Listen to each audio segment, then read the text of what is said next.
ठीक है, अशोक यादव भी हमारे साथ जुड़ चुके हैं। अशोक जी, चूंकि योगी आदित्यनाथ ने कहा कि भाई हम तस्वीरें जारी हुई और पोस्टर जारी किए जा रहे हैं और दंगाइयों को लिए ये सीधा संदेश था कि भाई हम बख्शेंगे नहीं, जो नुकसान हुआ है उसकी भरपाई भी की जाएगी और किसी को छोड़ा नहीं जाएगा।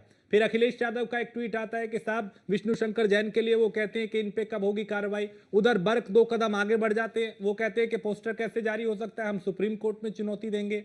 ये पत्थरबाजों से हमदर्दी, अशोक भाई, ये क्या संदेश आप लोग दे रहे हैं? ये नफरत की सोच रखने वाले, हिंसा करने वाले, ये पत्थरबाज जो है, इनके प्रति आप लोगों की हमदर्दी जो है, ये क्यों दिखाई देती है कभी कभी अलग अलग मोर्चों पे?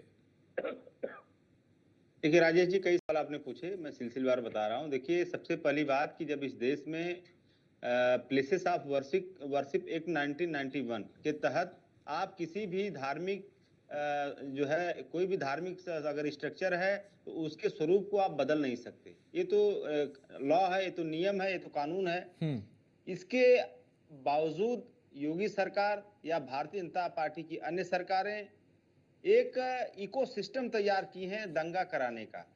वो इस इकोसिस्टम में भारतीय जनता पार्टी, आरएसएस और भारतीय जनता पार्टी की सरकारें और शासन प्रशासन, ये सब लोग मिले हुए हैं और मिलके इस तरह के दंगे करवा रहे हैं। आप बहराइच वाला दंगा उठा के देख लीजिए, वहां के विधायक ने एफआईआर कराया था कि उन्हीं के भारतीय जनता युवा मोर्चा के जिला अध्यक्ष अपने 12-15 साथियों के साथ मिलकर दंगा करा रहा था शराब पी के। तो ये चीज तो बहराइच दंगे में साबित होगी ना राजेश जी। उसके अलावा देखिए, कब तक आप मस्जिद के नीचे मंदिर खोजेंगे? इसकी सीमा कहां खत्म होगी, आप बताइए। इसकी सीमा कहीं ना कहीं तो खत्म होगी। कभी विश्व हिंदू परिषद कहता है 35,000 मंदिर तोड़ के बनाए, कभी कहता है 40,000 मंदिर तोड़ के बनाए। तो इसकी सीमा कब खत्म होगी, मस्जिद के नीचे मंदिर खोजने वाली? और दूसरी बात, क्या देश में या प्रदेश में यही एकमात्र मुद्दा बचा है राजेश जी कि मंदिर और मस्जिद का विवाद खड़ा करके, दंगे करा के, 80-20 का नारा लगा के, धार्मिक ध्रुवीकरण करा के सत्ता को जारी रखा जाए भाजपाई? क्या यही एक काम बचा है राजेश जी इस प्रदेश में? और कोई काम नहीं है सरकारों के जिम्मे। लेकिन जनता अशोक ने यादव, सरकार हाँ चुनी है हाँ जी। हाँ, अशोक जी देखिए देखिए, राजेश जी, जनता ने सरकार चुनी है। हाँ जनता ने सरकार चुनी उसके भविष्य को सुनहरा बनाने के लिए, उसके बच्चों को स्वास्थ्य, शिक्षा, महंगाई, बेरोजगारी से निजात दिलाने के लिए। ठीक। लेकिन ये सरकार कर क्या रही है? सरकार तो दंगा करवा रही भाई। नहीं और अशोक इस जी, दंगा अशोक जी, में, क्योंकि दंगे की देखिए, आग में राम आप गोपाल देखिए, मिश्रा भी आप लोग झुलस रहा संविधान है बचाने की और बात करते नौमान भी हैं। झुलस रहा है। कोई सांसद जब शपथ लेता है तो हाथ में संविधान की कॉपी आप लोगों की पार्टी के और सहयोगियों के जो नेता हैं वो रखते हैं।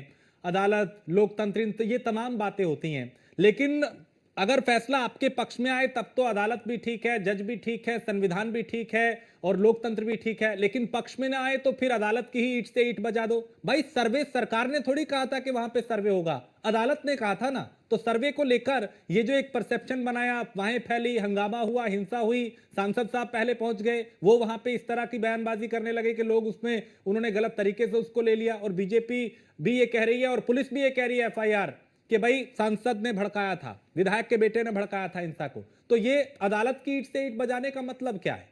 सरकार ने थोड़ी कहा था वहां सर्वे होगा। राजेश जी, ये विष्णु शंकर जैन कौन है? ये विष्णु शंकर जैन कौन है भाई? क्या ये तो सरकार है वो? भारतीय जनता पार्टी का आदमी है ना ये। तभी तो इस तरह भड़काऊ नारे लगा रहा था वहां पे वो। तो अगर दंगाइयों के खिलाफ कार्रवाई हो रही तो सबसे बड़ा दंगाई तो ये है नहीं तो वो जिसने नारे कहां लगा वहां रहा पे था? दंगा नहीं नहीं फैलाया। अशोक भाई देखिए, फैक्ट के साथ बात, विष्णु शंकर जैन ने कहा नारे लगा दिए? क्यों? वीडियो नहीं है क्या आपके पास? नहीं, उसमें विष्णु शंकर जैन लगा रहे थे नारे। आपके नारे पास है कौन ऐसा लगा रहा वीडियो? था? नहीं, नारे कौन लगा रहा था वहां पे? नहीं जो ना वकील तो वहां पे सर्वे आगे के टीम चल लगा रहे रही थे। थी, ना विष्णु शंकर जैन लगा रहे थे नारे। वीडियो हमने भी देखा है, अगर आपने देखा है जिसमें विष्णु शंकर जैन दिखा रहे हो तो अभी आप दिखा सकते हैं, मैं फोकस कर दूंगा। या कोई सर्वे टीम का सदस्य लगा रहा हो? राजेश जी, नारा कौन लगा रहा था वहां पे? जो एसआई की टीम वहां सर्वे करने गई थी, उस दिन नारे कौन लगा रहा था बताइए जरा।